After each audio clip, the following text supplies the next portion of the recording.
This conference will now be recorded. Oh, I just said that the first time I had it, it was the fentanyl, and that kind of worried me. And then MD Anderson does not give you a choice of you either can no sedation or complete sedation, and they put you out. I don't know what it is they use. I'm sorry, Judy, what? I would be glad for them to put me out. That's fine. Yeah, I won't do it without. I will not do it without. I won't do a bone marrow at all unless they put me out or twilight sedation. Yeah. At MD Anderson, I had the complete sedation propofol, and my doctor would order bilateral bone marrow biopsies. So I had one on each side. Oh, wow. Yeah. Well, I signed up for research at Dana-Farber, and so every time I go, they take 2 pieces of bone. Every time I have my blood work done, they take two extra vials of blood. So I guess I didn't know what I was signing up for. If they can't get enough, they'll poke you again. Yeah. You're always so positive. Or they say, oh, I forgot. I'm sorry I took that out. We're going to have to draw some more blood. So I apologize. We need another vial of blood. That's happened to me. They like to take extra for research as well. Yes. Yeah, that's what I signed up for, research. Yeah. Yes. Yeah. So. And I got a port put in, so it was so much easier to have my blood test. I was like, oh my God. Yeah. They were killing me. I was so bruised, black and blue 6 times. They couldn't get it in. I said, no more, I'm done with this. So I Port is the only way to go. Yeah. I go up and have the IV team do it now before I go in for any of my testing or my infusions. I go up and they told me, if you want that done, just come up and tell us, you're going to have treatment or whatever today. And they will go in with the X-ray machine and find the vein, because I have veins that do this and they're really deep. I've had so even with the vein finder, they were poking me 6 times. So I said, no, I'm done with this. Was that with the little tiny vein finder? Or the the little tiny vein, the little tiny one. Yeah, no, they use the big ultrasound machine and find the veins, and they go deep. They can't find deep veins with that little tiny thing.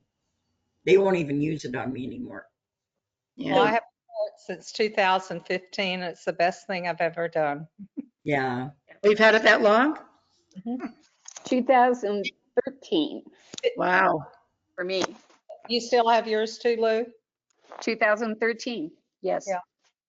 It's the only way. I mean, I had it stuck so many times. It's not even. Not fun. Thousands probably. My veins just run now. I see the needle coming and they're gone.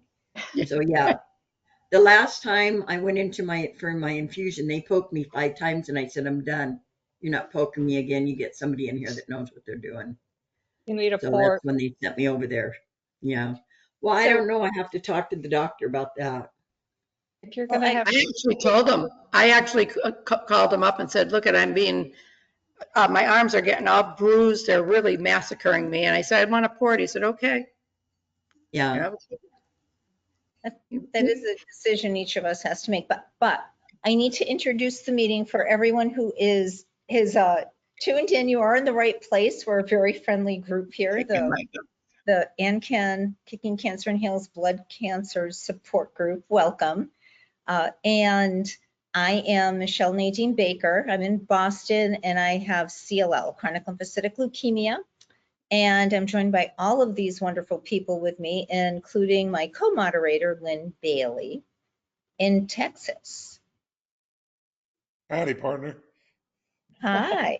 I know we're the ones here with everyone.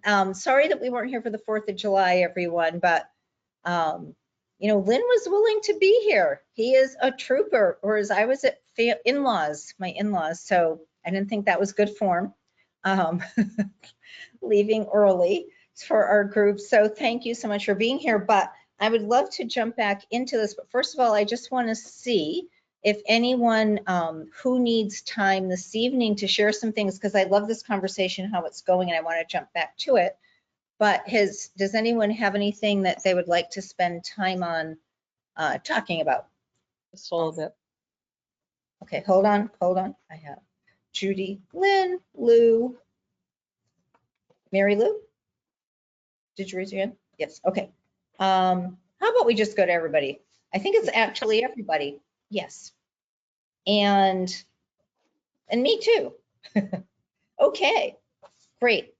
So anyway, I would love for us to get back into this conversation quickly on the port because Leslie, I'll be honest in that ports scare me. Well, they scare me, and in the beginning, I didn't realize I'd be having IVIG infusions because I didn't start out with them when I was in treatment originally and just going in for like a week a month for 6 months. So I didn't realize, and I'm still not fond of the idea all these years later, even though every month and at blood, for blood work. And then I had the additional infusions last year were 6 months. So right now my jury's out. But I know those of you who have them seem to do well with them, right? All of you here. Lynn, do you have a port? Nobody ever discussed it with me. Yeah, me neither. Never came up, and they just and most of the time they could hit the vein on the first stab. I only had one episode where I got stuck about 6 or 7 times, and I was like Mary Lou. I was about ready to call in the cavalry. During all of my treatments, having to have so many blood tests, sometimes 2 and 3 and 4 a week, it was like, to be stuck that many times was just, your veins will get calloused if you're stuck that much. It's scarred. In fact, I do have one scar that they have a hard time when they have to put in my arm, like when I'm taking a PET scan and they have to do that they don't do that through the port when they give me the iodized stuff. And so I can't do it on my left arm because somehow it's gotten scarred and it has to go to my right arm. So. And Leslie, have you been asked if you want one? No. I had never been asked. And do you think you'd want one? I don't know. They kind of scare me too. Probably for the same reason. I'm concerned. Well, I'm kind of a Calamity Jane type. So things are always happening. And I just know I'd probably be the one that would mess up my port somehow. And that's what worries me about it. It's under the skin. It goes over your clavicle. I mean, there's really nothing to it. You just have I just have a little bump, and I have little extra bumps because there's scar tissue with it, but So there's no restrictions. You can do competition diving, not like swimming. a PICC line or anything like that you have to cover up. It's under the skin. It's a triangular deal, the power port is, and it has a metal on the back side, so when they're putting in the needle, there's a stopping place for that. And it's gotten to where I hardly, if a person is good sticking me, I don't even feel it sometimes. Now, I feel it a little bit if somebody's not very good at it, but most of the time I don't feel it anymore, really, when they stick me. I put lidocaine cream on, Judy. I put lidocaine cream on. They've offered that to me, but I've found that I really don't have to have it because I've had it so long. Well, I just had it put in on the 26th of June, so it was still kind of sensitive. So I thought the lidocaine cream would probably help, and it did. Yeah, yours may be sensitive for a while, but after I've had it for so long. So what's the procedure like when they install the port? What's the procedure like? You're under light sedation, kind of like you are for your bone marrow.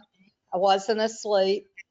They just had it draped, and they just, I guess, make a little cut to do it. And then they had like Tegaderm on top of it when I came out, which That was the funny part, was because I was supposed to leave it for 3 days, and that's when I found out I was allergic to Tegaderm, because I got blood red from the Tegaderm and had to take it off after like a day and a half. But other than that, it was fine. They have it flushed about every month to 6 weeks. Yeah, every 4 weeks, yeah. Well, one of the things that I do too is, because I have it and I'm going to have it flushed, I have my blood taken instead of just flushing. One time I went and they said, well, there are not any orders. I said, well, if you're going to stick me, you're also going to take my blood and test it. Yeah. So I have blood tests every time I have my port access. That's a good deal. Yeah. Yeah. You negotiated it well. Well, and it really helps, because like when I came up with the Richters in 2019, I knew something was happening.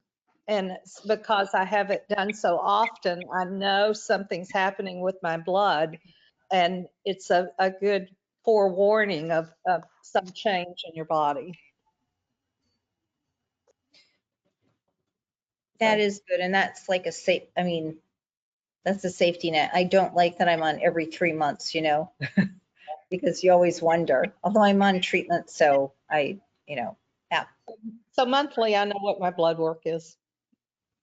So there's another way they can get access besides a port. Isn't there something they put over in the arm? That's a line. That's a PICC line. PICC line. When I had my chemo for the Richter's transformation, I had to have a PICC line, and I had that twice because they took it out and then they put it back in, which is a pain, because that's an open thing, and if you have to bathe or anything, you have to have that all covered up and everything. Right. And then because the third time they couldn't get the PICC line back in, they had to do a central line. And then I had problems with that, because they put an extra stitch over one of their 3 leads out of a central line, and there was a stitch that was restricting 2 of them, and only one of them was working. They had to go back and take the stitch off of it. So, but anyway, I survived those, but they're just a pain. They are a real pain to take care of, because you have to have them dressed and you have to have them covered if you bathe and all of that. And you have to flush it every day, don't you? No, I didn't have to flush it every day. Okay. But it was not comfortable. Yeah, well, Dana-Farber suggested that I get the PICC line, central line put in for my stem cell transplant, which I'll get then, but I didn't want to do it now, because you got to flush it, you got to cover yourself. I want to be able to go and enjoy my summer. So I said, no, I prefer to get the port. So you don't want the central line until you have to have it. And then exactly, that's what I said. When I need it, I'll get it. Take it out as you can. Is that different? The central line's used for something different than the port? Well, yeah. When I had the bendamustine and rituximab, they did it through my port. When I had the really high powered chemo for Richter's, they didn't want to put it through the port, because they said it was too strong, and they wanted it to be either the PICC line or central line. And the central line, doesn't it go still up in the chest area? But it comes out through an opening, and it's not under the skin. In your neck. Because in the neck, and you have the 3 leads come out. 3 leads, yeah.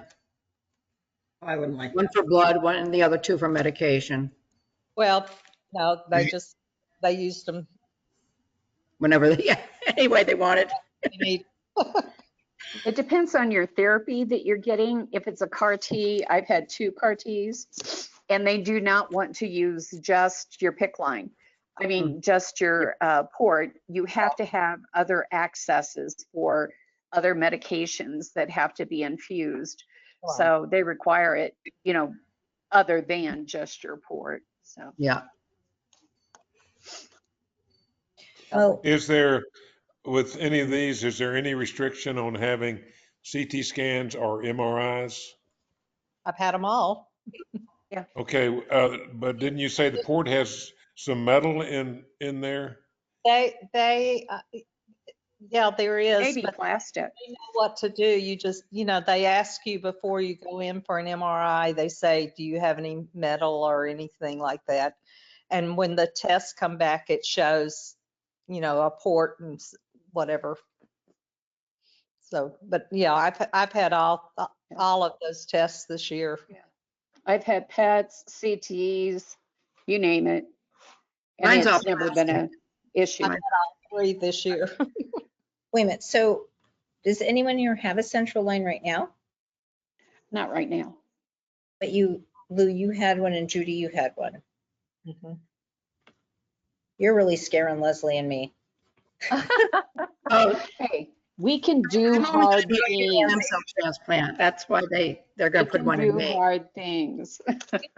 That's okay, because if I ever need one, I'll be back to you guys and you're gonna be That's walking right. me through it. We That's can, right. yes, we can do hard things. Yes, Remember, yes, the PICC line's not going to last forever. right. It's The temporary. central line is a little more involved because that goes into your carotid, is it artery? Yeah, So in your neck. So that's yeah, I more wouldn't like that one at all. involved. Yes. Yeah, But they want that's me to, usually not unless you're having a major procedure, like a right. CAR-T, sometimes a stem cell transplant, one of those. And the really toxic chemo. Chemotherapy, yeah. Yeah, they want me to go have something put in my vein to go into my heart to look at my heart, and I'm petrified. Is that just, So, it'll come out after they look at your heart? mhm. Oh, It's like if they do it. They said, well, we do that. Sometimes we end up doing it in the groin, and I said, I'll take that one. I've had that one. I know what it's like, but I don't like anything. No, I don't like that. But I gotta do what I gotta do, I guess. We can do hard things, right, Lou? well, just think that may clean out that artery too. Oh, well, then they can do both sides, huh? So, Mary Lou, congratulations on getting your port, and you all make it sound like it's not as big a deal as I thought. No. I got a port. My first time she accessed it was Tuesday, and I said, "Oh my God, that's it?" And she goes, "Yeah." And I said, "Oh my God, this is so easy." Take a deep breath, pump it in, and the blood started coming out. I said, "Oh my Yeah, God." I don't even So feel it's it. I covered. mean, when they go in with the little needle, I don't even feel it because after a while you develop, scarring around the place where Right. they enter the needle, and you don't even feel it. I've never had lidocaine stuff or creams or anything. Yeah. So it's like a covered thing on your skin, or your Can you skin. see it? Okay, so your skin gets sewed back over it. Well, showing her chest here. Not really Okay. Oh, I love Lynn. this, Don't lady. look, Lynn. Goes over my bill. And then I have a scar here. It's in my neck. show and tell, huh? Yeah, well, I mean, it's right there. It's not hard to see. So Wow. Yeah, but okay, so I was like, well, it's open? So no, it's not open. They It's not open. resew it. They make a little pocket and stick it in, and then they just stitch it back up. Is it? So I we could like still wear my muscle shirt if I had a port. Sure. you get a little bump there, but other than that. Yeah, and it goes back flat too, Is right it? here. I can't Yeah, see so when it. they take it out, yep. It's flat, right? Okay. Show me again. I'll put you on the big screen.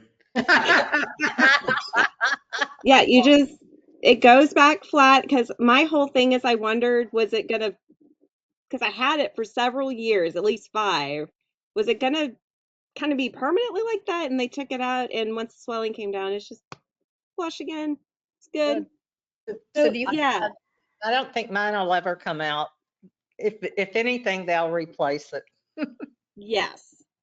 So for your wedding gown, you will have no mark of your port. Alexa.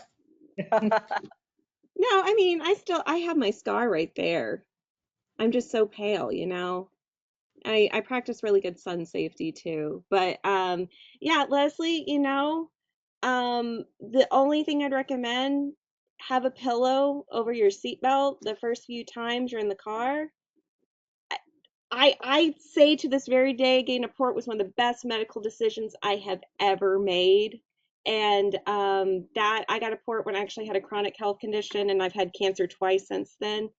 Best decision I've ever made, one of them.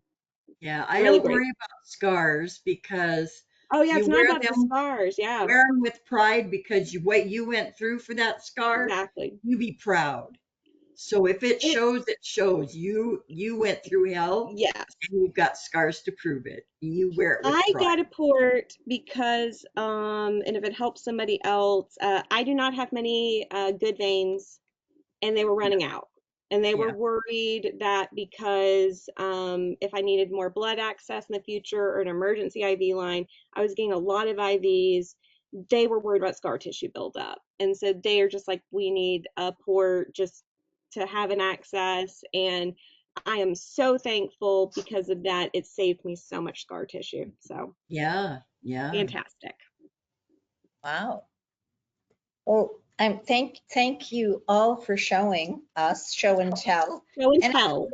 it appears, Judy, yours looks very small. Is it something that is after you've had it a while, it doesn't, it's like smaller and smaller? It looks like No, yours is a different shape than Mary Lou. about the size of a quarter. Is about the size of it, about a quarter, maybe a little smaller than that. And I just feel that bump, you know, on my. And the nurse said I was still swollen from having it put in just, a couple weeks ago. So she said, Yeah. it'll go down more. Yeah. So, but it feels good now. I don't feel it at all. Yeah. There's, Yeah. and you know, as far, I don't put a seatbelt across here. I put it under my arm anyway. That's not the way you're supposed to wear it, but I can't stand for one to come across my shoulder. So we So may, go when you ahead. go in for lab work, you just tell them you have a port and Mhm. they know what to do. Yeah, and it has to be accessed by a nurse. Right. And when you go in, they have a special at UT Southwestern. They have a little dauber thing like that. It looks that they squirt, that they clean it really well. Both the nurse and yourself have to have a mask on. They have sterile gloves, and so everything that it comes in a kit that they're pulling out is sterile.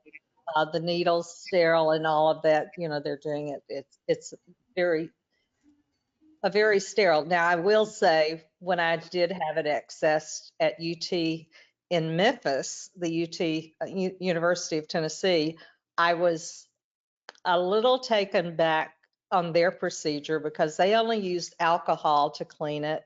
The nurse was not going to wear a mask, and I insisted because I knew what it was. And I said, you know, yes, I need you to wear a mask. And then when I spoke to the doctor, I spoke to them about the protocol they used at UT Southwestern versus what they were doing. And they said, well, we've never had any infections. So, you know, that was their deal. So, but at UT Southwestern, they are very, very careful. They have when you make your lab appointment, it is for a blood test with a Metaport. So the regular phlebotomist, you don't see one of those. They have a special nurse that does the ports. Okay. Because at MD Anderson, when you go in to get your blood drawn, Lynn, I think you know this, is that they'll ask you, how are we drawing you today? And the first time they ever said that to me, I looked at her and I said, well, don't you have to put something in my arm to get the blood out? Because I had no idea what they were talking about.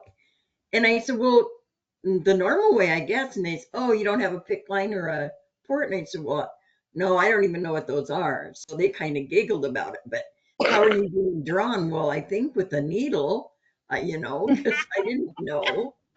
But I think they'll go to the same place for that down there. You I know, don't know. Dana Farber, it doesn't, and I don't know if this means anything, but they're all RNs.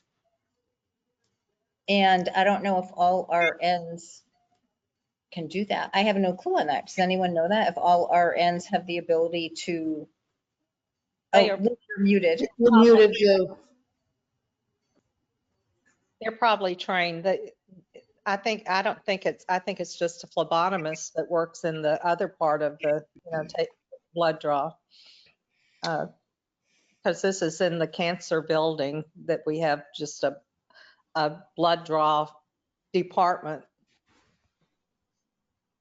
Mary Lou,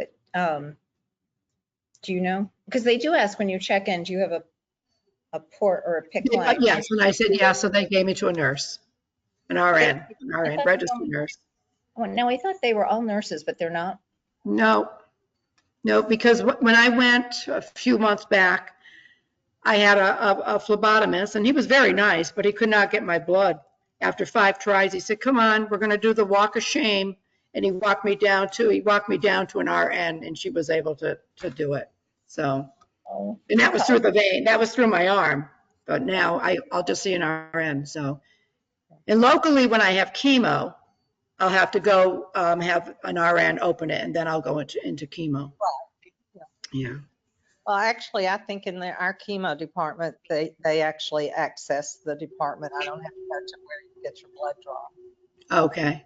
But if I had, usually though, before chemo, they will take a blood test. Yes, they do.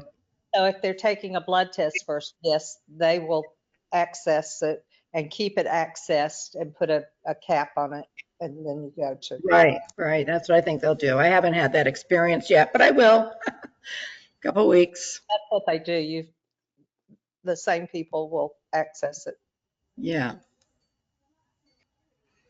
Hi, Bill. I don't know if you want us to see you, but we cannot.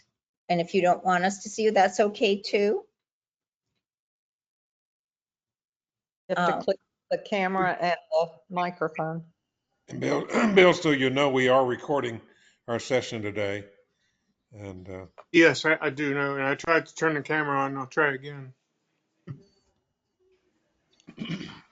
So, Mary Lou, since you've been sharing about just getting your port, so right now, are you in treatment? I've been in treatment since March. That's right. Okay. So after a month of treatment, I have 5 days of decitabine. This past time I added Venetoclax to it because they're trying to get my cells down. So at the end of the month, I have a bone marrow biopsy. So I'll have treatment again at the end of the month, another bone marrow biopsy till I get to stem cell. So I'm waiting for my bone marrow biopsy report. I have that done too on Tuesday. So you know how that is, waiting for your test to come back. So do you have the stem cell match already? They have a perfect match, yep.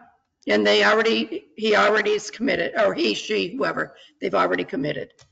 So it's just waiting for me to be ready. So Mary Lou. Twice, Bill. That's great. You have the match. Yes. And on Venetoclax, did you say you're ramping up right now? I take it for 14 days. So when I start my next dose of decitabine, I'll take the Venetoclax the same day. Decitabine goes 5 days, and then the Venetoclax goes for 14. Oh, so not the full time, not every day then? No, 14 days. Believe me, it's enough. It's 4 pills, 4 good sized pills I have to take. And the copay is outrageous to me. Oh, you should, so has anyone at Dana-Farber offered to walk you through different things with that? Because AbbVie, who is the manufacturer of Venetoclax, most big pharma they have programs to help patients. Right.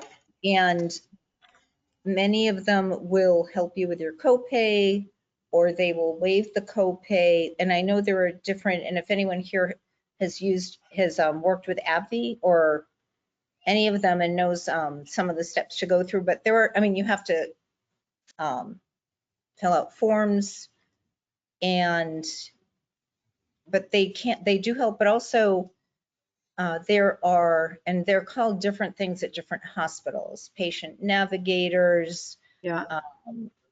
At Dana-Farber, they used to be, but I think I don't know if they're still in there, but there was a center on the first floor. And I don't know if it's the location of it, but if you walked in, they could help direct you there. And it's patient, this is not the name of the room, but it's if you're checking in, you know, when they say, you know, you had COVID, blah, blah, blah. Yeah. There are a few places, there's like a gift shop, then there's, and I'm drawing a blank, I'm sorry, I should know the name of it, but there is a place to go in and they have a few desks, and sometimes they use it for check-in.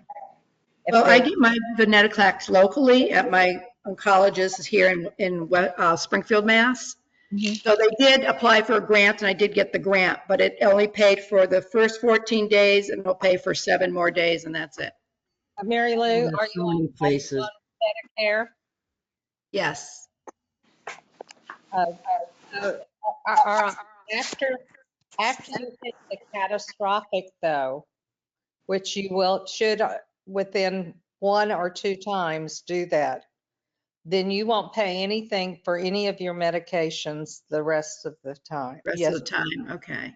Because I hit the catastrophic 2 months ago, and all of my medications from now on are free for the rest of the year. Really? Okay. My copay is $2,125 for 14 days. Thankfully, my copay was only $48 for a $19,000 drug. Wow. Yeah, I had good insurance. Yeah. So, but that's a lot to get to the, I mean, the catastrophic amount is still, I mean, money out of your pocket. So maybe you need, well, I would ask both places if the local doctor doesn't know about it. Someone here has dealt with, like I said, with AbbVie and knows. Hi, Jim. I haven't. Hello. Then that would. I'm going to write that down. And you know what? I went in and found my own. Mary Lou, is your insurance paying anything? Yeah, they must be, because it's my copay is $2,125. So they're picking up, I think it's a $28,000 medication for 14 days. You're paying $2,000? $2,000 for 14 days. I know. Oh my gosh. Yeah, but I did get the grant. So the first one was free.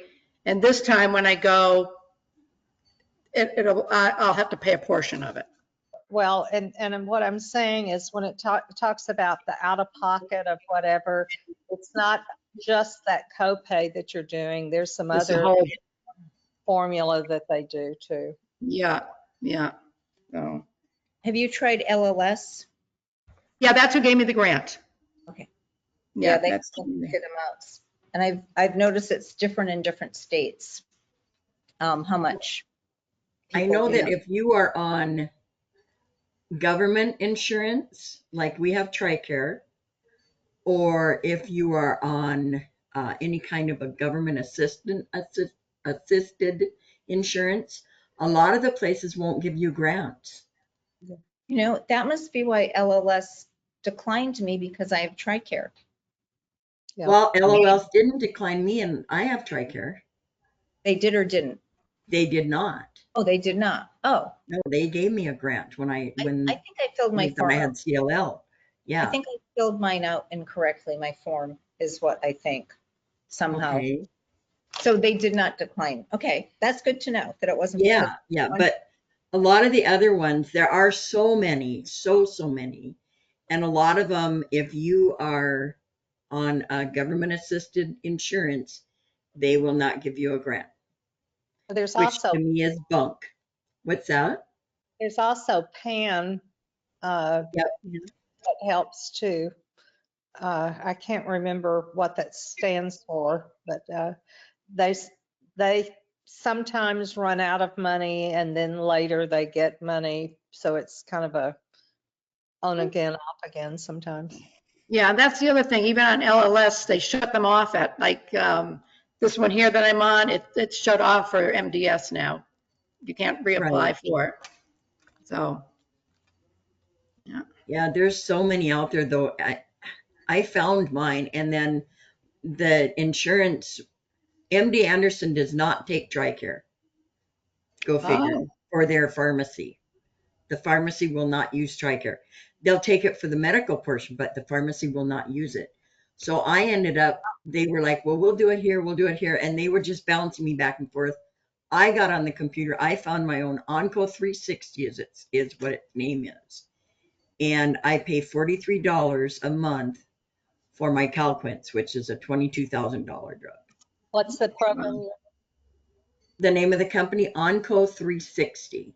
on Cove?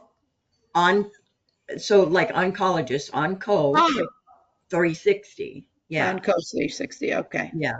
And I got a hold of them, and they said, yeah, we take TRICARE, send it, have them send the prescription to us, and it was all taken care of.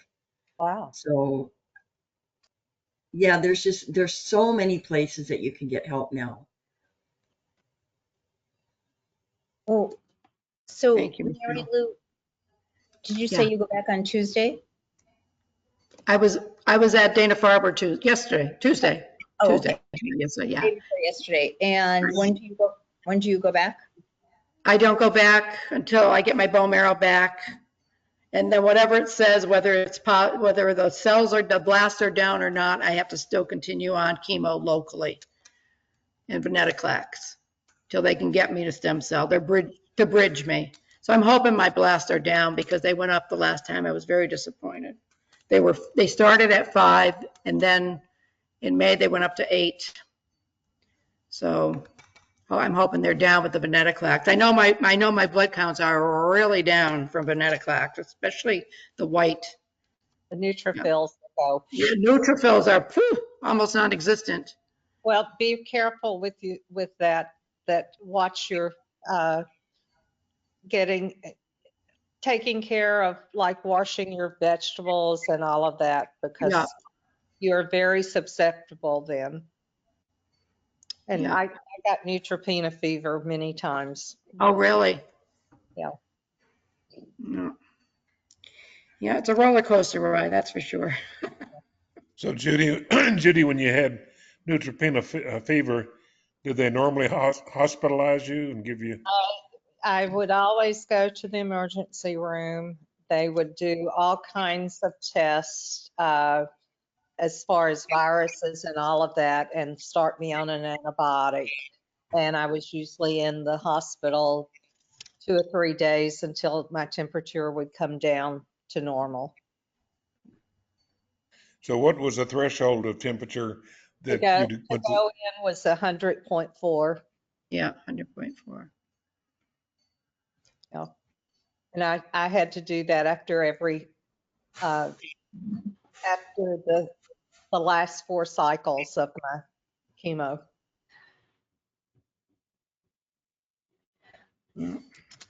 So, Judy, how are you doing? Other than catching your cold, I'm doing fine. I was teasing her. I said I think I caught it over the Facebook.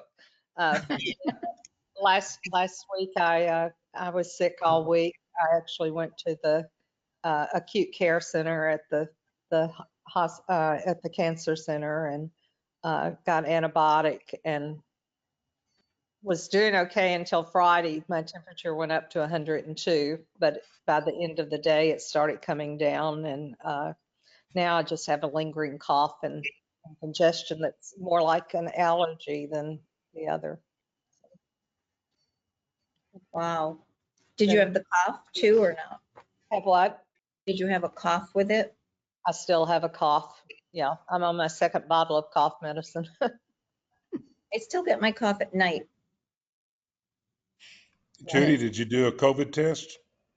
I did a COVID test. I did a virus test for every virus that you can think of, and a COVID for every strand of COVID that you can think of. Yeah, they did the whole 9 yards when I went to the acute cancer center. And even when I came home, because they asked me later that night, or when my temperature was coming up, said, well, on Friday, I'd called them and my temperature was beginning to rise then. They said, well, maybe, do you have a COVID test at home that you could take? Maybe, it was too early. And so I took it, and it was definitely not COVID. Yeah, I had all of those tests and it was nothing. So not used to just having a cold. Yeah. So Mary Lou, I don't know if you or if everyone is looking in the chat tonight, but there are some really good resources that I did see them. Thank you. that people are putting in. So, which is great for everyone here. Thank you to those of you who have put that in there. So Judy, when is your next appointment? On the 28th of July, I will have a CT scan, a whole body CT scan, and on the 1st of August, I go back to the doctor and have blood work. Oh, and interesting, on next Thursday, I'm having a program, which we've talked about that before, of making sure that they understand you have CLL. That's for sure. Yeah. And I did ask a question. I watched the, I don't know if any of the rest of you watched the thing on the non-covalent BTKs this week. I watched the one that Dr. Kaufman was with Dr. David Matthews, and he was talking about it.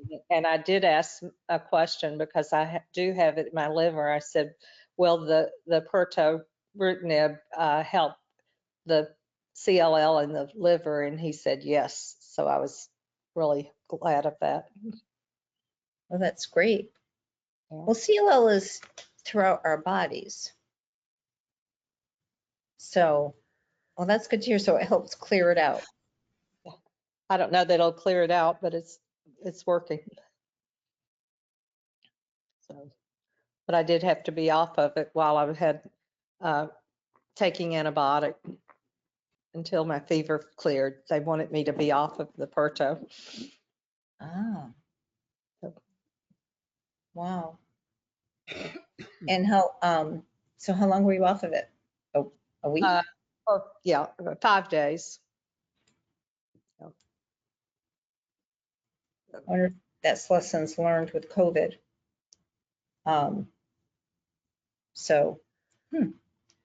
Well, we won't see you before your body scan, but maybe before your blood work or your appointment, because our next meeting will be The 1st of August.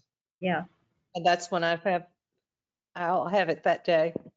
I'll have the doctor's appointment that day. So we'll be here. Yeah. Hopefully being off of your Pirto for a week. This will be interesting to see. Yeah, well, I've had to be off of it several times because when I had the biopsy for the liver, I had to be off of it. When I had my neck surgery, I had to be off of it. So this is the 3rd time I've had to break it. So.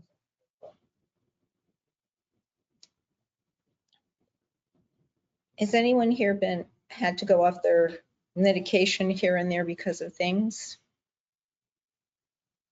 I don't know if you have to. I have with BTK, with my acalabrutinib, I've had to.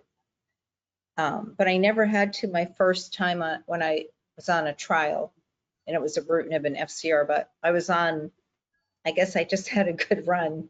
And over 3.5 years, I never had to go off it. So this time that I've had to go off of it various times now, and of course it's acalabrutinib, I was nervous about that because I never had to before, but everything seems to have self-corrected. But they delayed my more or less UMRD staging because of that. Well, the nice thing about being off, it does put me a little bit ahead of supply, because I was really close when I took my trip before. I was afraid I was going to run out, before I came back, and they did fill it early, but this gives me a little cushion to that. Yeah.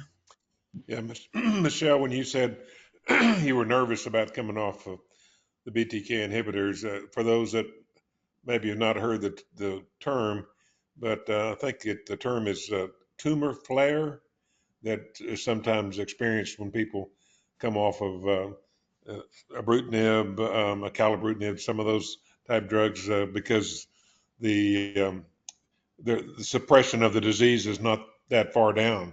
So once the lid is taken off, when you remove the drug, some people do have where the lymph nodes start coming back pretty dramatically. Fortunately, the times I was off of it, I never had a problem with that. I was off of it for some dental work, and no big deal. Maybe that also showed them that you could, now that you're off of it, that it seems to have followed suit that, okay. Yeah. I've been off of it now for 16 months, so no problems. Good. That's terrific. And my fingernails have come back with a vengeance. I can, I can open anything. Things I'd split a nail just opening the pepper shaker, just trying to pop the lid on that. I couldn't do that. I'd have to get a knife out to do it. Otherwise, I'd crack a nail. Well, I've found that this new medicine, one of the side effects I hadn't had is the nails and my hair. I'm losing some. The pirtobrutinib? Yeah. Oh, I don't like to hear that. I've started that nails, hair, what is it? Nail, skin, and hair deals with biotin. So hopefully that'll help, except I have to be off of it like a week before a blood test because it affects your blood. I just learned that one, that happens. All right. So Judy, is there anything else before we? No. Okay. Lou, it's good to see you. I'm the one who hasn't been here, so you probably have then. No, I wasn't sure if I would get to be on this evening. I'm in Utah at the Myeloma conference with Sally, actually. I had dinner. My husband is here with me. He's also a myeloma coach. And we were at dinner and we thought if we ran across Sally, I'd invite her to come either to our room or another room so that we could do it together. But I don't know what her plans were. Sometimes she has other meetings on other committees and things. So she probably has something going on. So, and she wasn't feeling all that great before lunch. So it could be, partly that. She had written that she had things happening at the conference. So your training conference, which is fabulous. Yeah. And also I saw that Jenny Alstrom was on ABC. Yes. I saw a great clip of her talking about Healthtree. So kudos to her. Yes. She's amazing. And on top of it all, she last year we got to hear her sing. She was a music, I think, major when she as an undergrad, and jazz in particular. So she sang last night last year, with a concert jazz band from the university here in Utah. And last night she sang with they had a smaller ensemble, which included her son on the saxophone. So yeah, it was really interesting, but she's very good. That's awesome. Healthtree is at CLL. They've added CLL on. They just did, this last year. It's not. I don't think it's developed as much as the myeloma. Not yet. But her goal is to flesh that out and have more videos, doctors talking about treatments like she does for myeloma on the website. And the people she has already as coaches for leukemia, they are here, they're not in person here, but they are virtually attending the conference. Because I went to an in-person one where all of the tech people that were there and things and volunteered for that, but I haven't heard anything from them. You might message them again, because I think they're getting geared up to do more. Okay. And didn't they just add MDS as well within the last 6 months, maybe? Because there was no MDS on there at all. All of a sudden I saw it. So Yeah, I think it is also in development, but I don't think it's fleshed out. So yeah. But it's amazing. It's amazing the amount of resources that they have brought together and made available to patients. So I think you guys who are MDS or leukemia will maybe not too long be able to have the same type of resources that we have for myeloma. That's her goal. Well, one of the things this conference that they said was getting on the Health Hub, where you download your Cure Hub. Cure Hub. Cure Hub. I thought the concept of that sounded really neat. Yeah, what you do is, excuse me, you link your medical records, your blood tests, bone marrow biopsies, things like that, link it to their website, Cure Hub link, and periodically then they will download the information so that they can, you're a number. They don't put you in there under your name or anything. It's all anonymous. But that information that's in there, doctors and researchers who want to do surveys or research that would involve masses, numbers of patients, they're linking that to these doctors, and they can get into it and get the information they need within like 8 to 10 days or something. It's amazing, because it would normally take them a couple of years. Oh. And it's what's what I'm looking for. It's not like your data is being shared with everyone, but you do have to sign off on your records. Right. Yes, but like I said, it's all anonymous. There isn't anything to identify you in any way, shape, or form. And it's only research, approved research, and doctors who have, the information for their questions, because Jenny will send out, or her, Healthtree will send out surveys to those of us that are hooked up to the Cure Hub. And we answer surveys, and that information goes into the research.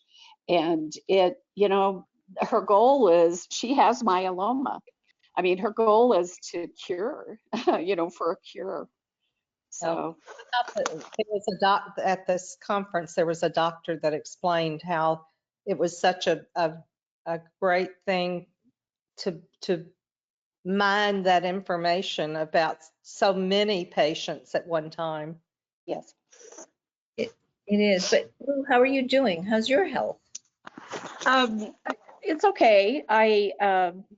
A little bit stiff and achy in joints, but I don't know if that's just old age or if it's connected to the allo-CAR-T.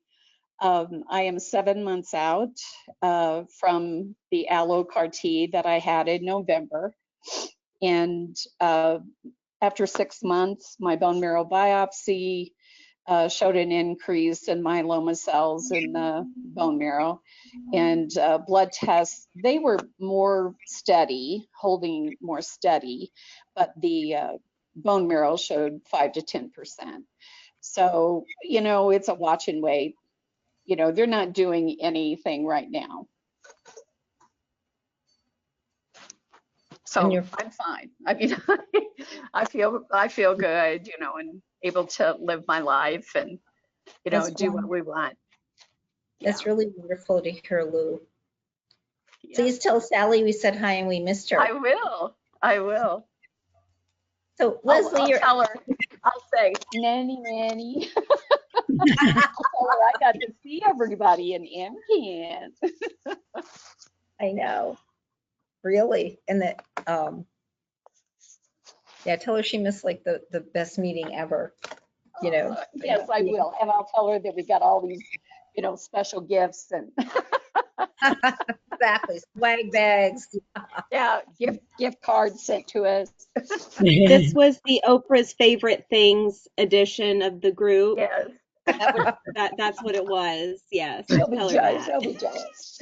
Do we have things under our chairs then? Yes, Leslie. Look, you got keys. You got a car. Woo! Yay! Everybody in the audience is getting a car. Oh, yes. I'm saying how big it was. I don't know where they sell those Tonka toys anymore, but I'll find. So, Lou, please tell Jenny I said hello. I will. I will. Leslie, you're asking about lymphedema. What's going on with you? I wanted to know, they told me I hit remission on the 29th of May. I'm still having a hard time believing it because I still feel like crap.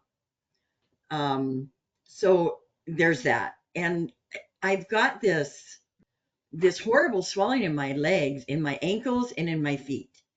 And they really don't know what to do with me. They tried, you know, the doctor says, oh, it's not the cancer. He always says, oh, it's not the cancer. No matter what it is, it's never the cancer. And a heart doctor wants to put that thing in my neck and see if it's my heart's not working right.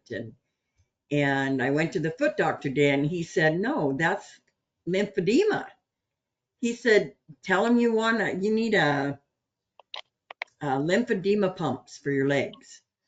So, I mean, is that, if I'm in remission, am I still getting this stuff? I don't understand. Is that normal? Are you on medication still?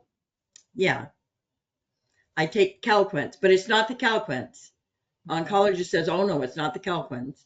He said it's the heart medicine. Well, I've been taking the heart medicine long before I started the Calquence and I didn't have the issue.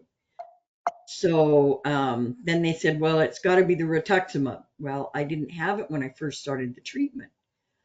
So, and so they gave me water pills. So I took the water pills and it went down for a couple days. And then I put the water pills and it came back up again. So I'm just kind of at a loss. And of course, in between all this, I somehow sprained my ankle really bad. So now I got to wear a boot because I'm not really feeling what's going on in my feet because they're so swollen. So I just, you know, if it's lymphedema, wouldn't the doctor know that? I mean, I haven't seen him. All I see is the nurse practitioners for some reason. But that's my question. Has anybody had an issue with lymphedema in ankles or feet? I only had it when my lymph nodes were, and not there, in other places, when my lymph nodes were out of control, but not in my feet. Yeah. So that's where I'm just really. Is it in other places too? The lymphedema? I feel like lumps and stuff, but they're not paying attention to that because I'm in remission. So I don't know. Can you have that if you're in remission? Lou's nodding yes. Yes.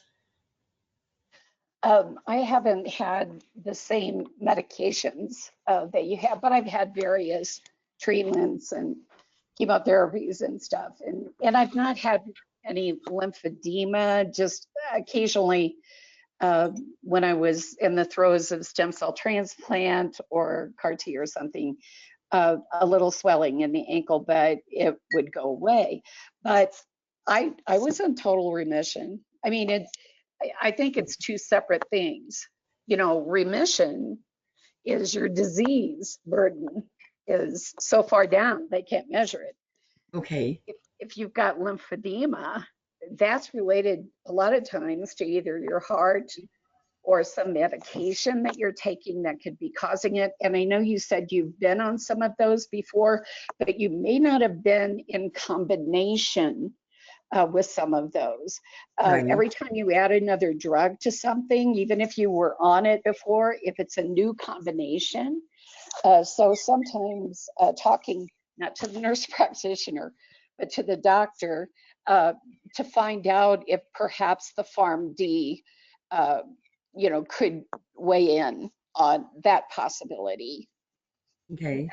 Definitely, I'm surprised that the heart doctor hasn't, cardiologist hasn't said something and done something because of swelling.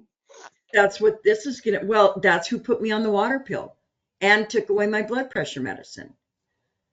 So I'm like, well, wait a minute now. You want me to take a water pill, but not the blood pressure medicine that's been helping me with the angina that I had.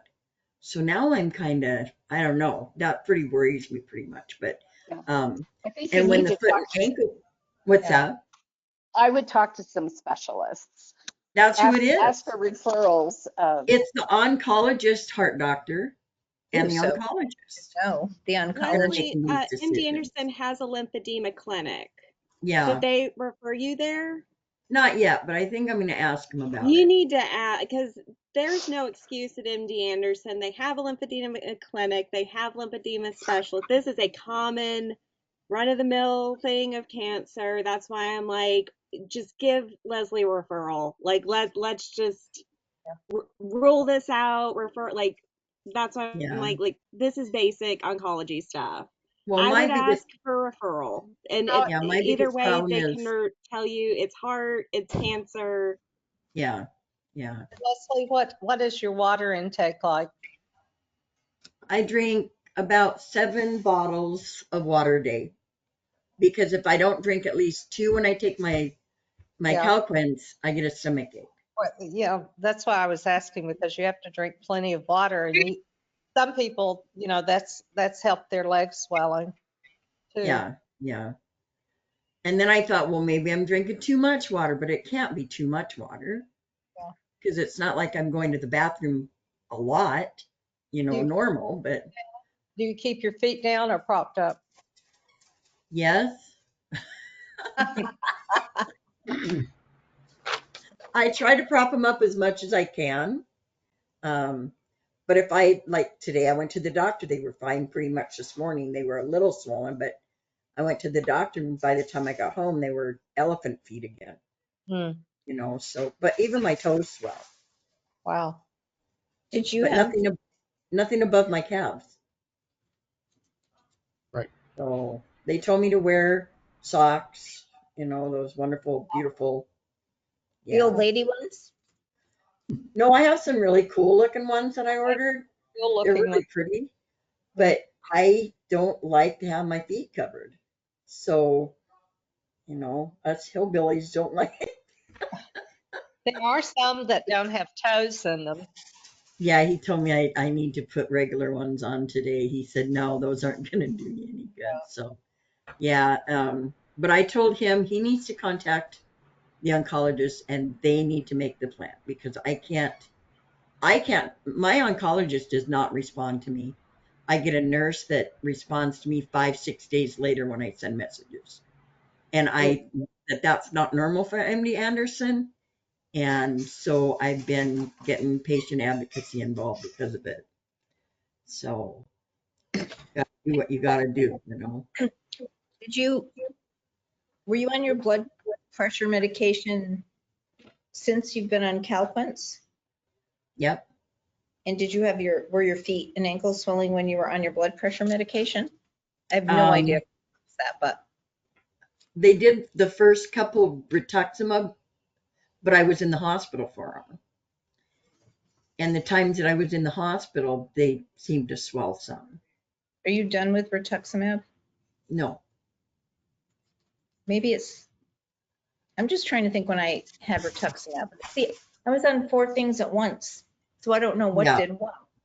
But I had neuropathy where I had a hard time feeling my feet, but that's different than lymphedema. And I did have some swelling because my shoes didn't fit, now that I think about it, but Right. not a ton. When I Yeah. would get infusions and they would give that extra, saline or whatever they, Mhm. when I get the, what do you call it? The whatever that you've been taking a month. I can't even think of the name of it now. I'm having a senior moment, but I'd have them give it to me without the saline. Mhm. Yeah, the saline bag doesn't flow very fast. It's usually about this much is only out of it when they give it to me. But yeah, I don't know. I don't think anybody wants to take responsibility to figure it out. I keep getting told to go see this guy, go see this guy, go see this guy. So That's so unusual for MD Anderson. yeah, Yeah. yeah. But what Alexa suggested, the lymphedema clinic, I'm just thinking, do you have to be referred in by your doctor? Or can you just call them tomorrow morning? No, you have to get to the specialty clinics at MD Anderson. You typically need a referral by your care team, but it can be any one of those. And also you can ask for that referral to integrative medicine at the same time too, because they have a lot of things that can help.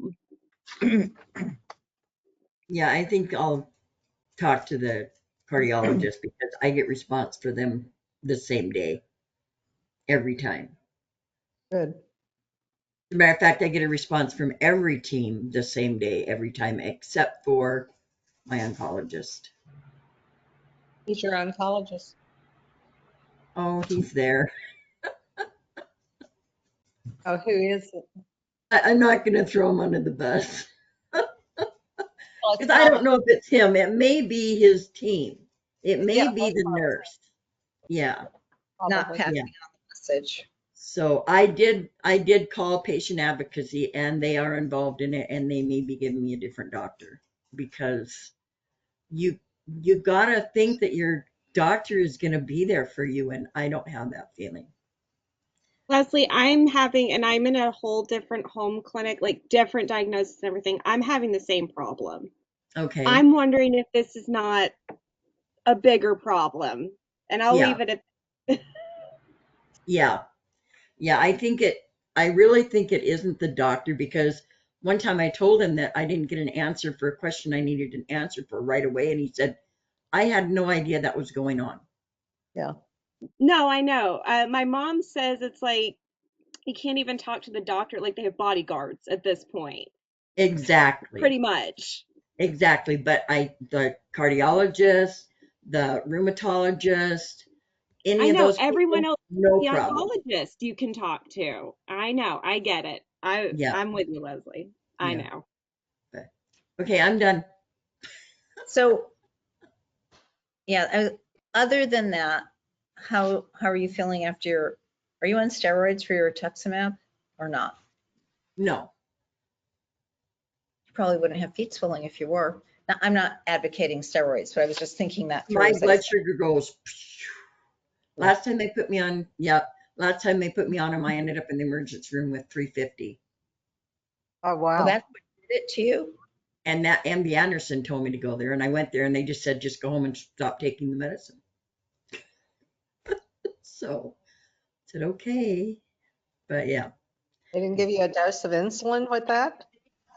Pardon? They didn't give you a No. dose of insulin? I'm surprised with it that high. They didn't. That was the local hospital. They call it the death hospital here, unfortunately. I don't like to go there, but it was the choice that I had at the time because we're 4 hours from MD Anderson. But so somebody else must have something they want to talk about. Well, I'm glad to hear that you're in remission, but I would, does that mean you're UMRD? I have no idea. The assistant or fellow came in and told me, walked in the door and said, you're in remission, and sat down and answered all my questions. And then the doctor came in after that and said, okay, well, this is what we're going to do. And he was gone. I don't get any answers from him. I have so many answers, and I get told the very first visit was, this is what we're going to do. This is what you have. This is what we're going to do. I said, well, what about clinicals? There are none for you. Okay. And then I've seen him 4 times since my diagnosis and my treatments. That's it. 4 times. All the other times I see a nurse practitioner, every single time. And they never know anything. And they can't answer any questions. You have to ask the doctor. Leslie, I've been on 4 clinical trials. Don't believe people when they say there are no clinical trials for you. 2 places you can get answers. Clinicaltrials.gov, has all of those. That's obviously through the nation. Right. But Spark, the one that has been most responsive for me and checks on me monthly is Spark Cures. What is it? Spark Cures. SparkCures. Spark Cures. Oh, Cures. Okay. Cures. Uh-huh. Okay. Let me look here real quick. Yeah, it's .com. Also, Okay. LLS. I talked to Dana. I'm sorry. I thought I'd backed out the wrong place. I talked to a person named Dana at Spark Cures, and she is incredible. And she cares about me. She knows me, cares about me, checks on me regularly. When I tell her that treatment's not working, she immediately starts, looking through their information on their website, and she personalizes whatever clinical trial would fit what I am, like match me, Right. to clinical trials. And you get them about every week or 2. You'll get new clinical trials that are opening. They will tell you where. It will let you click into it to get additional information. If they're signing up patients yet, sometimes, it's just being introduced, so they aren't taking patients yet, but they will send you an email saying when that happens. But if you've got somebody on your side, somebody like, Spark Cures, they are amazing. And, clinicaltrials.gov is fine, and you can do your own searching. Right. The problem is they show you all the clinical trials. They do give you a little narrowing search engine, where you can kind of narrow it, but it is nothing like the personalized help that Spark Cures gives. Yeah, because Right. clinicaltrials.gov is a lot of information, and it's not very patient friendly. However, the other thing is I learned, Leslie, is when you ask about clinical trials,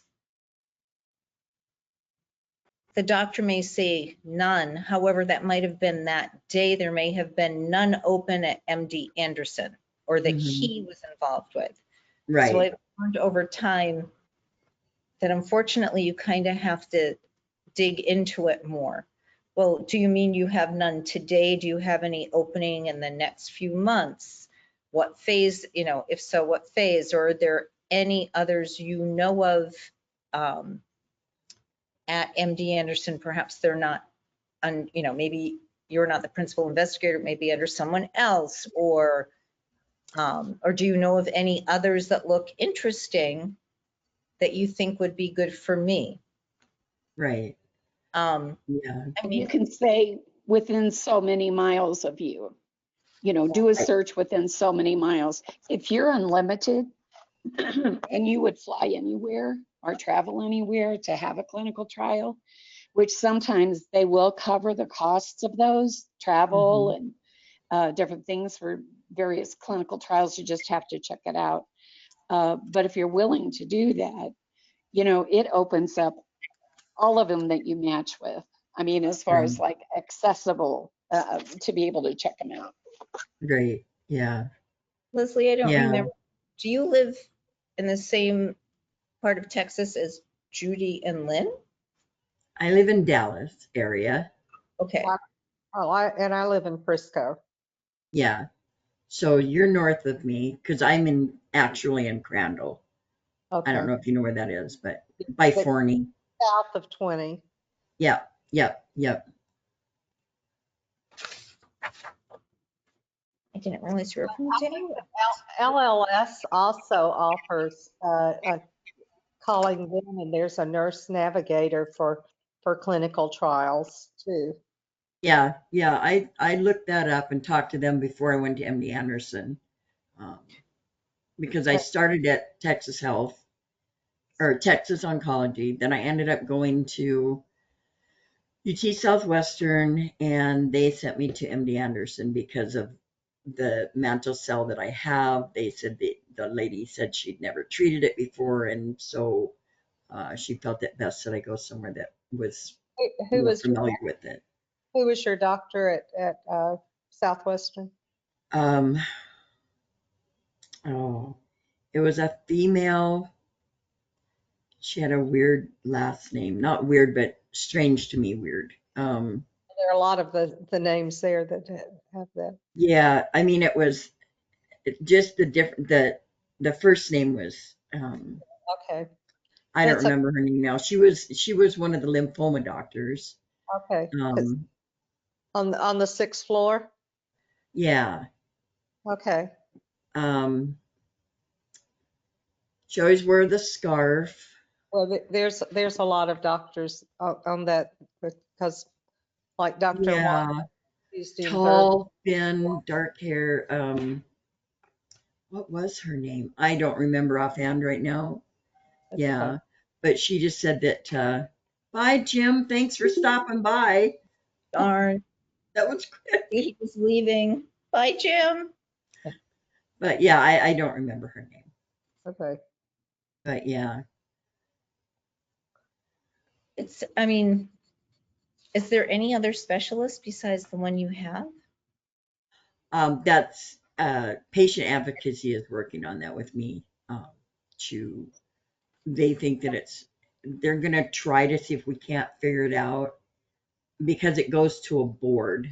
The managers of that clinic that department decide what to do about it, and then they decide who I'm going to see, which I don't like. Yeah, I wouldn't like. I gave them two names and told them it was either them or them, and we'll see what happens from there. So I like the doctor that I see, but I don't like the situation that I'm having because of it. But Yeah. anyway,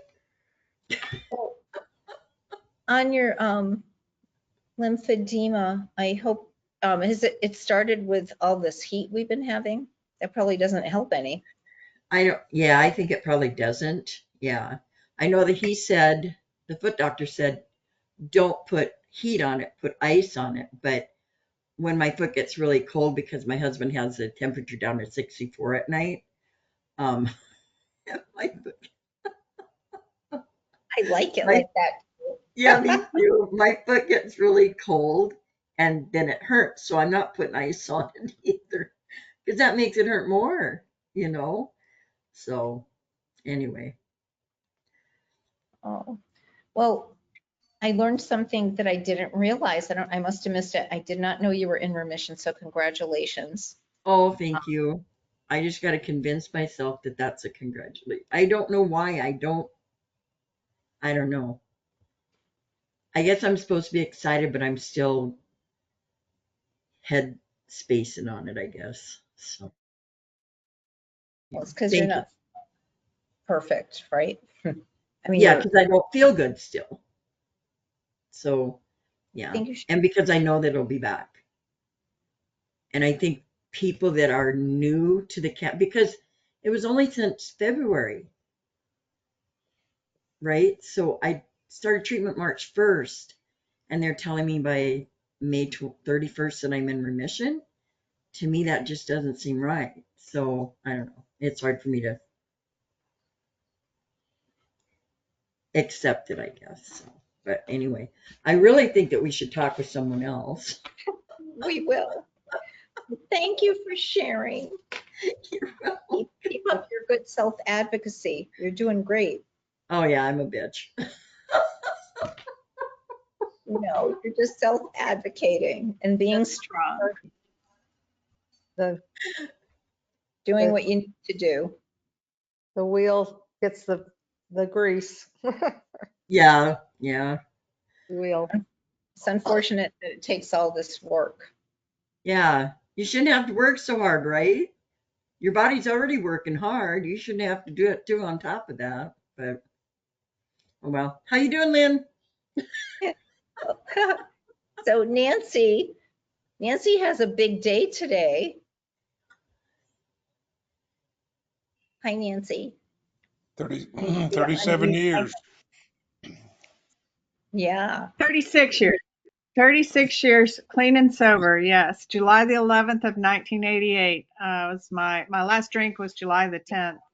And it's interesting because my children were, well, I had a 6-month-old and a 2-year-old. So they really don't understand like what the gift is because they never experienced my crazy, at least not that crazy. They definitely experienced my mommy crazy at times, and then we had another baby in sobriety, but it's just been, it's one of those things where I think so much of what I learned about a disease happened in AA and places like that. And, I think God's timing is actually very perfect. And it was almost like I had 30 plus years to get ready for this diagnosis and to have more peace and more ability to trust the process. And one thing I guess that I love the way we encourage each other to advocate for and take care of ourselves, because I think it's just so important to have that community around you, especially with your physician. And so Leslie, I'm so into you finding that right fit where you feel heard and acknowledged and you're given time so that you truly have a sense of just being able to have as much understanding, because this is so complicated. I mean, I'm a painter. I can talk to you about oil paint or acrylic paint or that, but when you start talking to me about platelets and neutrophils and lymphocytes, I am like, it kind of spaces me out. So I need like the people who have the science to help me and to take time with me. And I guess that's also part of, where we're going. And I think it's so nice for people who get diagnosed to be able to come on a group like this and have so many resources. Lou, what you do and how you keep learning and educating, and Michelle and, Lynn, thank goodness for country boys who can, go out to dinner and enjoy a good chicken fried steak. But just to have that support, and, that's the one thing I think I've just learned over life is that nobody has to do this by themselves. And so I'm grateful. I'm incredibly grateful for my medical team. It is the right fit. It is the right people for me right now. And so I want that for everybody because I know how important it is to me. And, my remission was done through clonoSEQ. So it is, like there was a literal test that I can actually look at and I can see why they say I'm in remission. And, just things that we talk about on this, I think about my own experiences with things like I've never had to have a bone marrow test. But when I first got diagnosed, my PCP wanted to send me to a local oncologist and said, "Oh, you'll need to have a bone marrow biopsy." And I was thinking, well, gosh, if I'm going to do that, I might as well go to Dallas because that's where I'm not going to stay in Abilene to be cared for something that we don't have a specialist for. And when I got there, the doctor said, "No, you don't, based on your FISH test, based on your blood work, you don't need a bone marrow biopsy." Now, maybe someday I will, but just the things I wouldn't have understood or wouldn't have known if I hadn't gone to the smartest people I could. I mean, I think that's the thing is I want to use every one of my resources. And so I'm grateful and it's a special day today. I enjoy working with people. And thank goodness. I kind of, it's funny, all the weird, bad things that we see have actually all sort of have good sides to them too. If it weren't for COVID, I don't think we'd all be as accessible on Zoom. And, I haven't gone to an AA meeting in person in 4 years, but I still have a huge community because of Zoom. And so I think we're blessed in funny ways. And health-wise, I think I'm doing really good. I'm getting stronger. Vermont is wonderful. And my hair feels so good in this humidity. I don't know. Talking about nails, hair, and all the things, I tell you, humidity is something. I like it. Oh my word. I have to tell you, my hair feels like a Brillo pad in this weather. Look. Good for you for looking at it in a good way. Texas just drives me out so much. And Leslie, the other thing I'd say is I encourage you to talk to your heart. I think you hit it, talk to your heart guy, because to me, that kind of thing with swelling, I think that's a great place to get more information. And if nothing else, maybe find out a different pathway.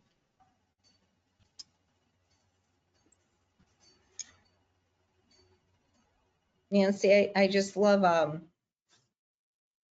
first of all, congratulations on 36 years. That is a major, major achievement.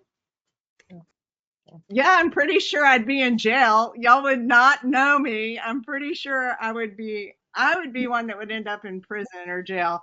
No, I would not be blessed with the grave, and the hospital probably wouldn't tolerate me. So, but yeah, I was headed in a bad way. But also, you did this after your children, you said? I had 2 babies. In fact, that's kind of how I got sober to begin with, because I felt like that I could just die. I mean, literally, it was that hopeless and all. And I thought, if I just laid there, I could die. And then I started thinking about it, and I thought, but if I die, because my husband and I were divorced at the time, and I thought, if I die, my parents are going to raise my kids. And I thought, well, that's not a good idea. I mean, I love my parents and we've had a whole lot of healing and that, but it was sort of that I've got to live to take care of these kids. I had some sort of sense of obligation. And I stayed sober for myself, but it kind of started as well, I don't want my parents raising my kids. So, it's funny. It's a funny story. It's a miracle story, really. And, when I get to tell it, the whole bottom line is God is who he says he is, and he can do what he says he can do. And he's given me an opportunity to have an extended life with a lot of grace. And And I've been able to take that into my cancer journey, through the healthcare for people that I come in contact with. Had no idea. And we're so glad you're here with us, Nancy. Yeah, I clean up pretty good.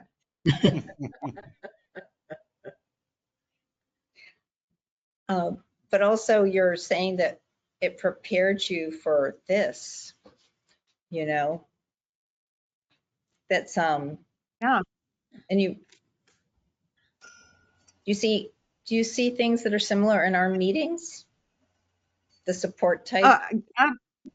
Absolutely. Because I think the thing for me, there's a shift from hopeless to hope. Yeah, and when you hear other people share, like Judy talking about all the treatments she's had and all the, the central line, the PICC line, all these things, and you're thinking, well, if Judy can survive this, maybe if I have to go through that, I'll be able to do it too, and maybe look as good as her at the outcome of all that. Yeah, I think it definitely, it's that shift, hopeless to hope. I like that saying. I'm going to adopt it. Well, thank you. Thank you, Nancy, for being here. I'm really glad that you're with us, and that you shared that. Thank you. And that you're with us tonight. This is such a special night for you. Yeah, I won bingo too. So, I mean, it's a good day. Well, she's always so positive in our other meetings too, so I enjoyed her. So, Lynn. Okay. Well, let me talk about two of my friends. One of them was with us last month, and his name is Paul. And Paul has mantle cell lymphoma, and he's being treated with BR, which stands for bendamustine and rituximab, which is also used for some other blood cancer types. And Paul is doing well. He goes periodically to get treatment, and I was hoping he would join us tonight, but he's not here. He's probably like a lot of guys. The ladies seem to enjoy the Zoom groups, but the guys kind of shy away. And the other fellow I want to talk about, and both of these guys I used to work with in the office. So we must really be work in a bad place that we would all have blood cancer. But they are part of a work group that probably numbered around 2,500 to 3,000. And we were engineers in different areas of the company, and so electric company. So it's just the numbers. But anyway, the other fellow, he has his diagnosis is follicular lymphoma, and he has been in the hospital 3 times now in the last month for anemia, and he's been getting blood transfusions. He's been having bad reactions to the transfusions and the treatments they're giving him. He's has problem with edema, and then his skin has had a rash on his skin. His skin is peeled off. Here locally in Abilene, they told him it was reaction to the blood transfusions. He's probably had a half a dozen or more blood transfusions. And on July the 3rd, he went into the hospital again with anemia. I mean, we're talking about red blood counts or hemoglobin down below 6. And this time they took him by life flight to Lubbock, to a regional hospital there. And I'm not sure. Here they were beginning to treat him with high dose steroids. And I'm not sure exactly what they're doing in Lubbock, except I did get a note from his wife that they were starting to treat him with EPO. That's Echo Papa Oscar, EPO, and it's probably like Neupogen. It's one of these drugs that stimulates the bone marrow to produce more blood products. So anyway, that I'm very concerned about him. I think I said right up front, I think it's likely that you have AIHA. Has anybody heard of AIHA? That stands for autoimmune hemolytic anemia. And there's a warm type and a cold type, and I can't explain what the difference between the warm type and the cold type is, but a person that had this up front, there's several autoimmune disorders for people with blood cancer, and what I read was that with the autoimmune hemolytic anemia, your immune system starts attacking and destroying your red blood cells.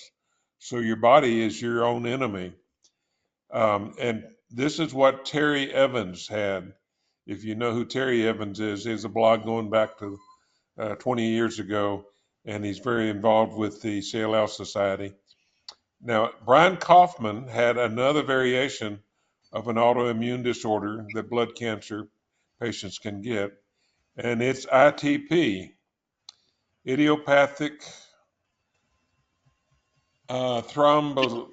Anyway, in his case, his platelets started crashing, dropping rapidly, and he has explained that as a reason for him when his disease has begun to return, not to go into a long period of wait and watch and wait, because he knows that ITP is going to raise its head again, and he doesn't want it to get the upper hand.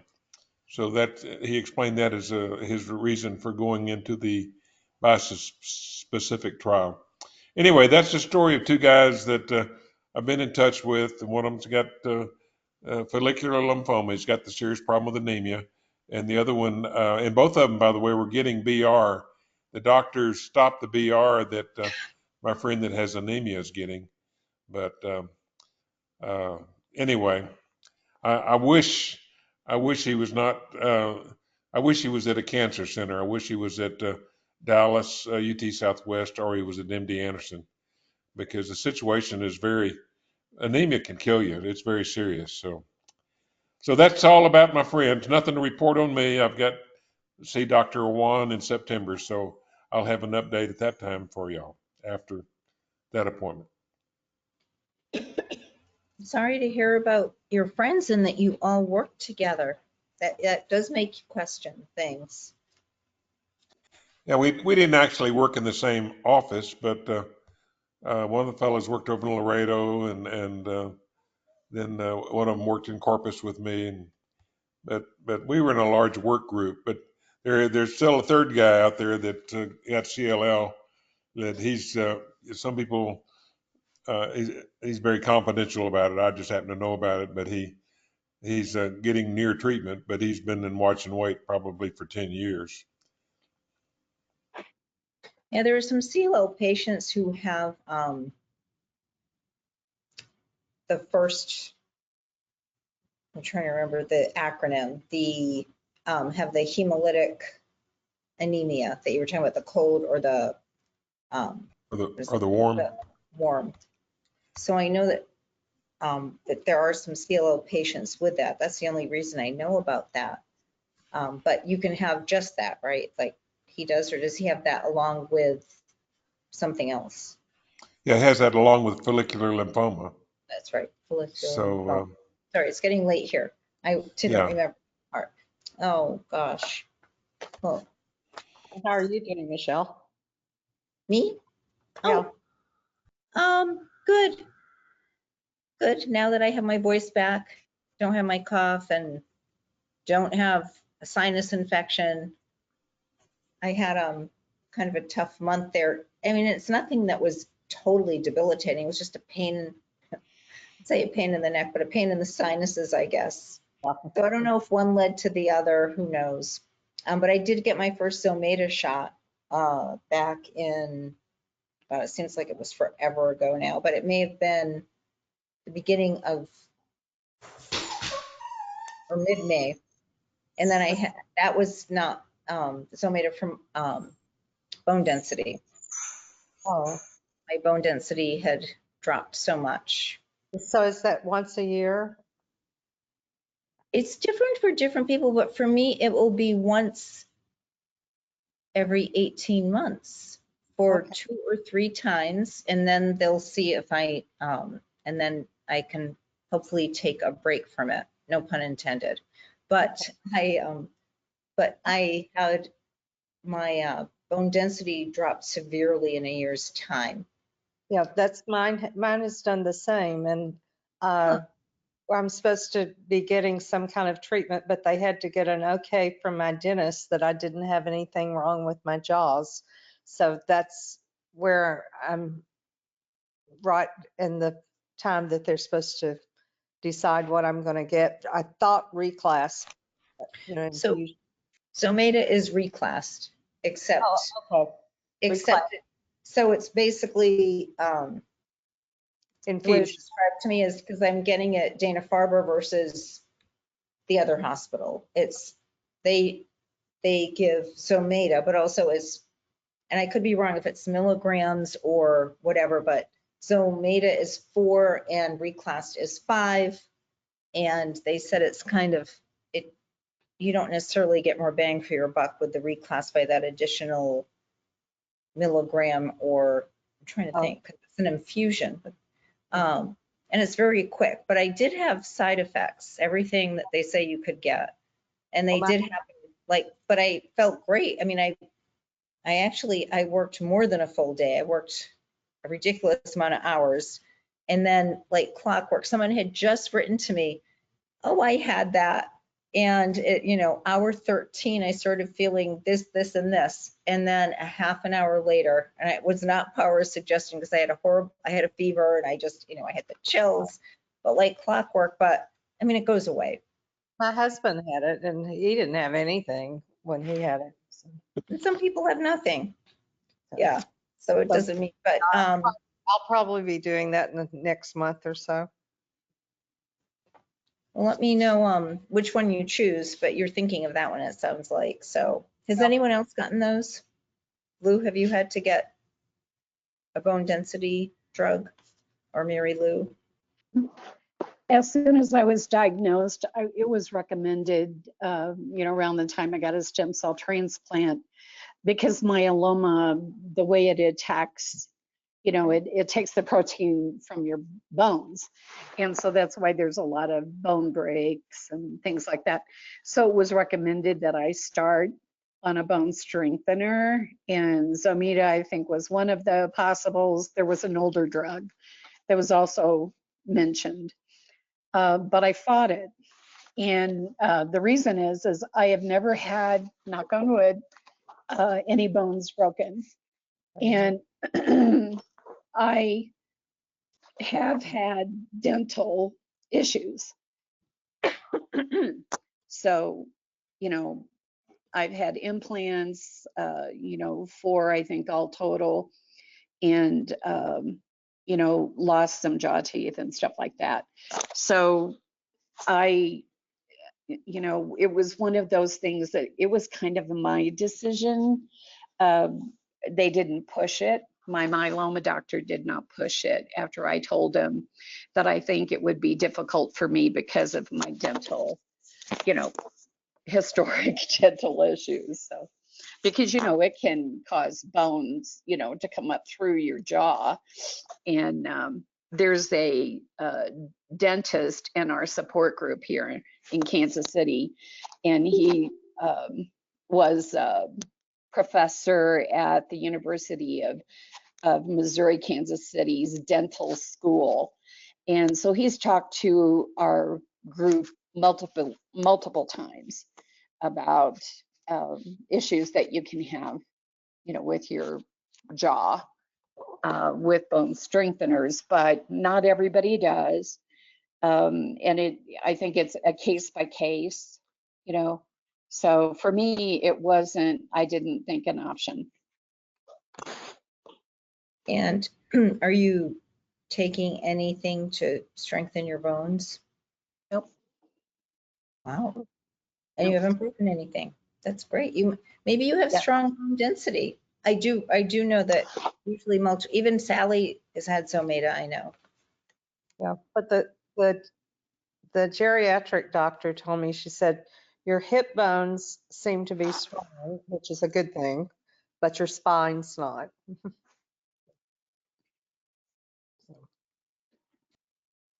Killjoy. Well, I'm glad, I toyed with the idea for a long time. I just was back and forth on my mind. Yes, no, yes, no. I'm working, I had always worked out with weights as an adult, but didn't at the start of the pandemic. And then because gyms were closed, and then I fractured my back. So I hadn't for a couple of years, the only time. And I was like, so I have been diligent about it and, rehabbing my back for 14 months. And it did turn it around a bit. They said you can't, but I was like, it was still needed. I mean, it was osteopenia versus osteoporosis. I might have mixed those up, osteoporosis. But it was better, but still, my mom had it pretty badly. I actually just wrote a story for Patient Power that I think it's already up about the, osteoporosis journey and what to choose and all that. Okay. So anyway, Nancy or Mary Lou, have you had any issues with that? Bone density? You're lucky. Oh, you're muted, Mary Lou. About that. I had it done in January. It was normal. I don't know what it is now, but. Oh, you had the scan, or you took the drug? No, I had the scan in January. It was normal, so I'm sticking to that. That's great. Yeah. Oh, with that, that's time for my pill. Yeah. I don't know if anyone else, I know we could all be toasting with our pills as we sign out. Mine's coming up. Thank you all for joining us. And Lynn, you are our, I won't say the rose among the thorns, because we're certainly not thorns. I don't know, who can speak very nicely about our sole male who's been patient with all of us this evening and went last. He's just giving Shirley a break. Yeah. Yeah. Oh, you're muted, and it's probably good. We missed that, Lynn. Oh, there's Shirley. Hi, Shirley. Have a good night, everyone. And our next meeting is August 1st. August 1st. Okay, nice seeing everybody. Good night. Bye. Bye.